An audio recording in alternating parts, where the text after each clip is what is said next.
Assalamualaikum warahmatullahi wabarakatuh. Perkenalkan, nama saya Wira Yudhistira dari kelas 1 EPJKR. Di sini saya akan menjawab pertanyaan UAS anatomi. Oke. Kardiovaskuler adalah sirkulasi darah yang terdiri dari jantung, komponen darah, dan pembuluh darah yang berfungsi memberi dan mengalirkan suplai oksigen dan nutrisi ke seluruh jaringan tubuh yang diperlukan dalam proses metabolisme. Fungsi sistem kardiovaskuler: 1. Sebagai alat untuk mengangkut bahan-bahan yang dibutuhkan sel seperti oksigen. Sistem kardiovaskuler: 1. Terdiri dari jantung dan pembuluh darah. 2. Berfungsi mengedarkan darah ke seluruh tubuh dengan jantung sebagai pompanya. Dan yang ketiga, pembuluh darah yang menuju organ tubuh disebut sebagai arteri yang bercabang-cabang. Yang keempat, cabang yang paling kecil disebut arteriol. Dan struktur jantung: 1. Lapisan atas disebut epikardium. 2. Lapisan tengah disebut lapisan otot dan mioka. 3. Lapisan dalam disebut endokardium, susunan jantung. 4. Berupa otot. 5. Berbentuk kerucut. 6. Berongga. 7. Dasarnya terletak di atas, puncaknya di bawah. Terletak di dada, lebih menghadap ke kiri. Miologi berasal dari kata muscel yang artinya otot dan logi yang artinya ilmu pengetahuan. Jadi, miologi adalah ilmu pengetahuan yang membahas tentang otot. 3 jaringan otot: jaringan otot polos, jaringan otot yang terdapat di organ-organ dalam seperti lambung, usus, dan pembuluh darah. Fungsinya menjaga dan mengendalikan tekanan darah, aliran oksigen ke seluruh tubuh.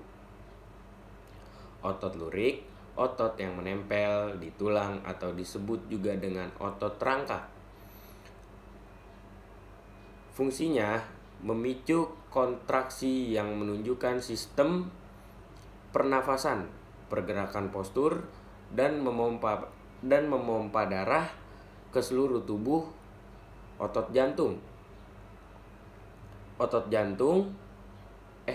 Otot lurik khusus yang terdiri dari sel memanjang dengan banyak inti yang terletak di pusat, berfungsi untuk memompa darah menuju jantung.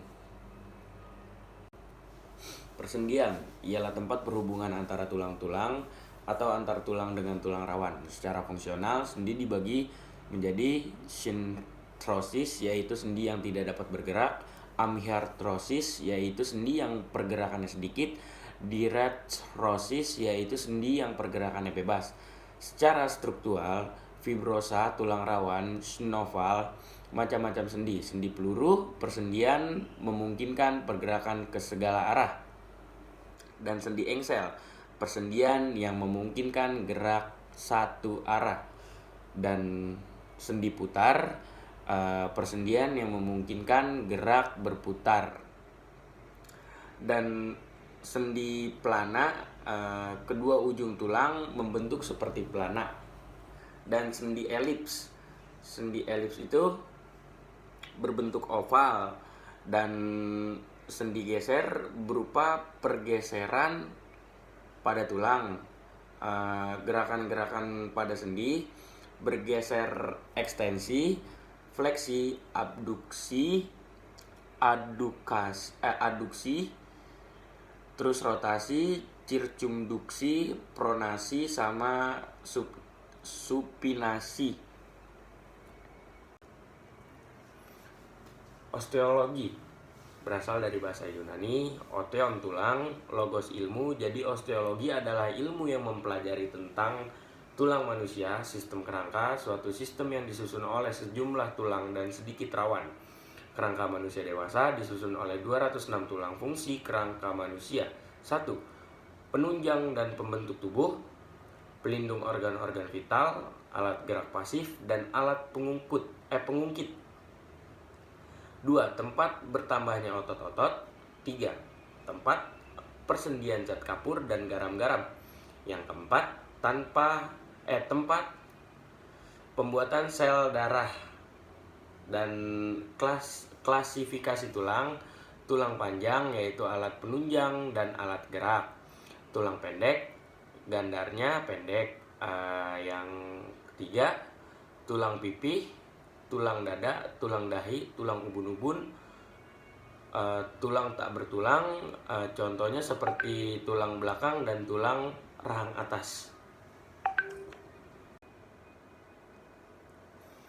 Sistem respirasi manusia suatu susunan yang sangat kompleks. Setiap sel dan jaringan yang menyusunnya memiliki fungsi dan perannya tersendiri. Tujuan dari sistem respirasi untuk memperoleh oksigen dari udara ke jaringan tubuh dan membuang karbon dioksida. Sistem respirasi dibagi menjadi dua. Sistem respirasi atas terdiri atas bagian luar rongga dada, yaitu hidung, rongga hidung, faring, laring, dan trakea atas. Sistem respirasi bawah terdiri dari bagian dalam rongga dada, yaitu trakea, bawah, dan paru. Mekanisme pernapasan ada dua. Satu, pernapasan dada. Yang kedua, pernapasan perut. Penyakit pada sistem pernapasan yaitu asma, terus difteri, kanker paru, terus faringitis. Terima kasih, sekian video yang telah saya sampaikan, kurang lebihnya mohon maaf. Terima kasih atas segala perhatiannya. Billahi taufiq wal hidayah. Wassalamualaikum warahmatullahi wabarakatuh.